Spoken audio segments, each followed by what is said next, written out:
नमस्ते दोस्तों। नीट 2026 का कैंसिल होना सारे स्टूडेंट्स के लिए, पेरेंट्स के लिए, टीचर्स के लिए एक शॉक है। इस सिचुएशन को हमें कैसे देखना है? कैसे हमें अपने इमोशंस को मैनेज करना है? कैसे अपनी तैयारी को फिर से शुरुआत करके इस पूरी सिचुएशन को एक अपॉर्चुनिटी की तरह लेना है? आज इसी विषय में हम एक ओपन, एक कैंडिड, एक मीनिंगफुल डिस्कशन करेंगे।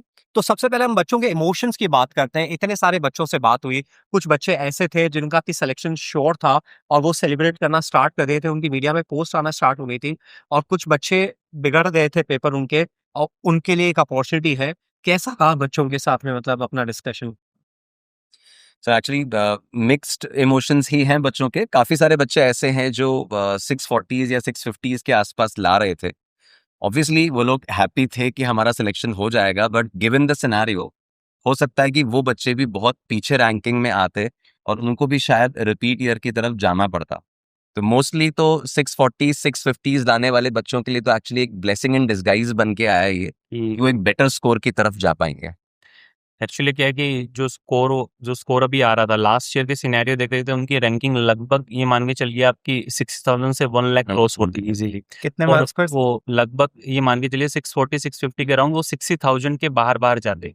और जो 2024 का पेपर था उसमें 656 652 लास्ट गया था। इसमें गवर्नमेंट मेडिकल कॉलेज जो है 25,000 स्टूडेंट्स को जो ऑल इंडिया रैंकिंग के अकॉर्डिंग अपने कट ऑफ देखते हैं, वो 652 पे जाकर के क्लोज हो गई थी। तो वही सिनेरियो अब वापस देखने को मिल रहा था। तो एक ये बोलूँगा कि उन स्टूडेंट्स के लिए अच्छा हुआ जिनके 640 650 आ रहे थे, वो इस भ्रम में रह कर के हमें मेडिकल कॉलेज मिल जाएगा और लास्ट में जाकर के वो जो टूटते जब काउंसलिंग स्टार्ट होती या फिर रैंकिंग आती, तो बेटर है कि उनको भी इस चीज़ को एक बेटर अपॉर्चुनिटी की तरह लेना चाहिए कि एक स्टैंडर्ड उन्होंने सेट कर लिया है। अब नेक्स्ट स्टैंडर्ड उनको जो है अचीव करना है कि दोबारा पेपर होगा तो हम उसमें और बेटर परफॉर्म कर पाएँ। जी सर। अभी अभी थोड़ी देर पहले 2-3 बच्चे मेरे से मिलके गए। हाँ वो जी। भी यही कह रहे थे कि हमारे लिए तो ये थोड़ा बेटर ही हुआ कि इस हिसाब से हमारा एग्जाम हुआ था, हम थोड़ा डिसअपॉइंटेड थे और हमें एक सेकंड अपॉर्चुनिटी मिल रही है यस, यस। और पेपर लीकेज की वजह से शायद हमारे साथ जस्टिस हो भी नहीं पाता। तो आई थिंक उनके लिए बेटर अपॉर्चुनिटी है अच्छा रैंक लाने के लिए, तो वो मोटिवेटेड फील कर फील रहे कर थे। गौर सर, एक्चुअली बच्चों के मन में गुस्सा भी है। मतलब आप देखेंगे जेन्युइनली बच्चों की आंखों में गुस्सा था कि यार मतलब ऐसा कैसे हो सकता है, मतलब कैसे पेपर, इतना बड़ा पेपर कैंसिल हो सकता है। यहाँ पेरेंट्स और टीचर्स की बहुत बड़ी रिस्पॉन्सिबिलिटी आती है। एक्चुअली बच्चे तो 18-19 की एज ग्रुप के हैं, हमें उनको करेक्ट पर्सपेक्टिव देना होगा कि इस सिचुएशन को उन्हें कैसे देखना है।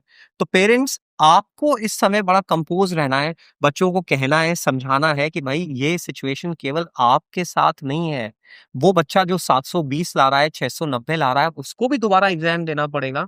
तो सबके साथ है ये सिचुएशन। और मतलब एक बच्चे ने बहुत अच्छा कमेंट दिया था कि हम ऐसे डॉक्टर से 5 साल बाद, 7 साल बाद ऑपरेशन कराते हैं जिसके कि मार्क्स ही नहीं आ रहे थे, तो वो तो बहुत बड़ा ब्लंडर होता।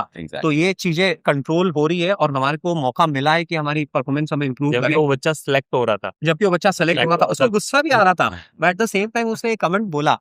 पास्ट में भी पेपर्स कैंसिल हुए हैं कई बार, उस समय किस तरह से गवर्निंग बॉडी ने मैनेज अभी किया? जो इस साल कैंसिलेशन का आया है वो डायरेक्टली एनटीए ने गवर्नमेंट ऑफ इंडिया से बात कर करके वो सीधा डायरेक्ट कैंसिलेशन का विद इन 10 डेज।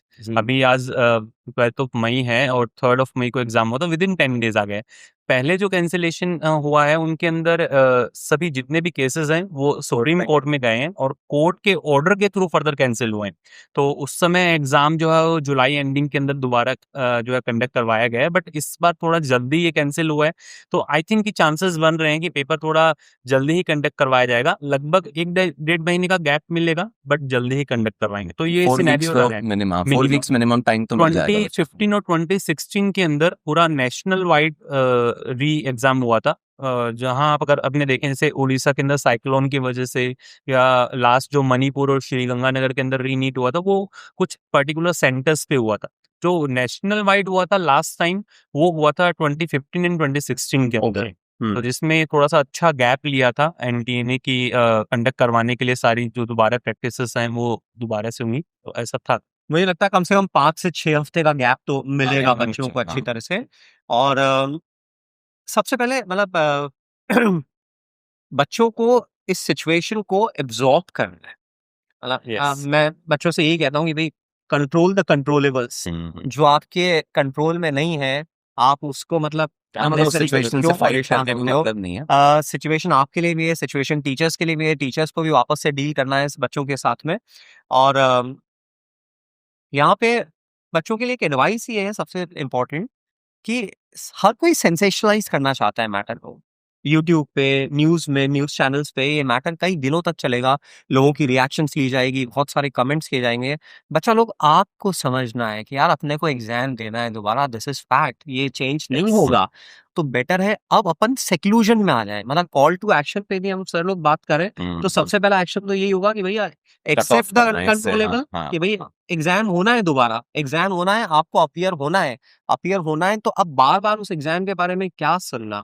समझदारी मेरे हिसाब से है कि अब आप यूट्यूब पे, सोशल मीडिया से अपने आप को कट ऑफ कर लो और अपने टीचर्स के सुपरविज़न में पढ़ाई में अच्छी तरह से लग जाओ। डिफ़िकल्टी लेवल के लिए भी बच्चे कई बार पूछेंगे कि भई किस तरह का डिफ़िकल्टी लेवल रहेगा आगे के लिए? ज़्यादातर तो जब भी री एग्ज़ाम हुआ है तो पेपर एज़ कंपैरेटिवली मॉडरेट ही रहा है, ज़्यादा ईज़ी भी नहीं बोलेंगे। और जो एग्ज़ाम नेशनल वाइड हुआ है तो उसमें पेपर का पैटर्न पूरा चेंज होकर के आया है, जैसे इस साल होने जा रहा है। और अगर मान लीजिए जो फिक्स सेंटर्स पे जहाँ एग्ज़ाम हुआ है, वहाँ पे सिमिलर काइंड ऑफ टॉपिक्स से क्वेश्चन्स आए हैं। जैसे 2022 का सिनेरियो अपने देखें, 2023 का सिनेरियो देखें, तो जिससे मान लीजिए अगर केमिस्ट्री में आरएनए सीक्वेशन से क्वेश्चन उठाया तो सिमिलर काइंड ऑफ क्वेश्चन, चाहे वो ग्राफिकल रिप्रेजेंटेशन से उठाए या कहीं से उठाए।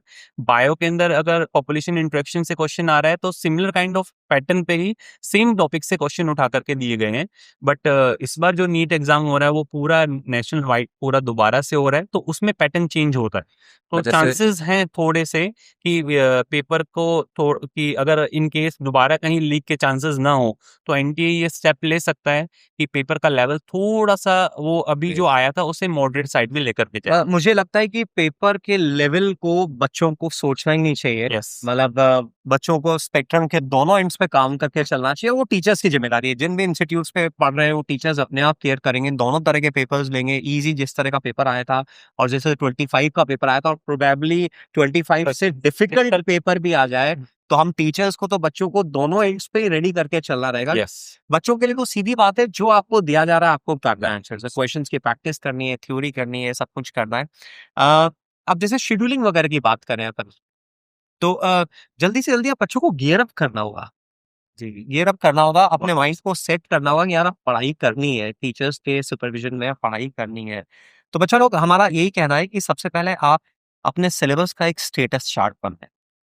उस स्टेटस चार्ट में फिजिक्स में, केमिस्ट्री में, बायोलॉजी में जितने चैप्टर्स हैं, उन चैप्टर्स को आप एनलिस्ट करो 1, 2, 3, 4, 5, 6 और हर चैप्टर में सब टॉपिक्स में आप जाकर देखो कि कौन से सब टॉपिक्स में अभी इम्प्रूवमेंट का स्कोप है और मार्क करो कि भाई ये टॉपिक मेरा कंप्लीटली प्रिपेयर्ड है, ये टॉपिक मेरा थोड़ा कम प्रिपेयर्ड है और ये टॉपिक मेरा थोड़ा और कम आता है, ताकि हम अपनी प्रायोरिटीज को प्रायोरिटाइज कर सकें कि हमारा समय कैसे जाना है। तो मेरे हिसाब से पूरा सिलेबस इस तरह से अच्छी तरह से बच्चों को डिफाइन कर लेना चाहिए। एक अपना रूटीन बन जाना चाहिए जैसे पहले था कि आपको 3-3 आवर्स के स्लॉट्स में पढ़ाई करनी है। दिमाग को शांत रखने के लिए जितनी भी प्रैक्टिसेस आपके इंस्टीट्यूट्स पे आपको बताई गई हैं, आपके टीचर्स ने बताई है, उन प्रैक्टिसेस को आप रेगुलर करो। थोड़ा खेलने का, फिजिकल एक्टिविटी का, रिक्रिएशन का आप रखो, ताकि ढंग से अच्छी तरह से पढ़ाई हो सके। हमें क्वेश्चंस की प्रैक्टिस भी करनी होगी, थ्योरी को भी लेके चलना होगा, टेस्ट को भी और अच्छी तरह से देना सीखना होगा। तो overall this is a golden opportunity कि हम अपनी परफॉर्मेंस को नेक्स्ट लेवल पर लेकर जाएं। तो हमें बस सही माइंडसेट रखना है। बच्चों यही कहना है कि इस पूरी सिचुएशन को एक शानदार अपॉर्चुनिटी की तरह लेना है, एक्सेप्ट करना है और अपने टीचर्स के सुपरविजन में पूरे डेडिकेशन और डिवोशन के साथ आगे बढ़ना है। हम सब टीचर्स की शुभकामनाएं आपके साथ में हैं। All the best. All the best बच्चों।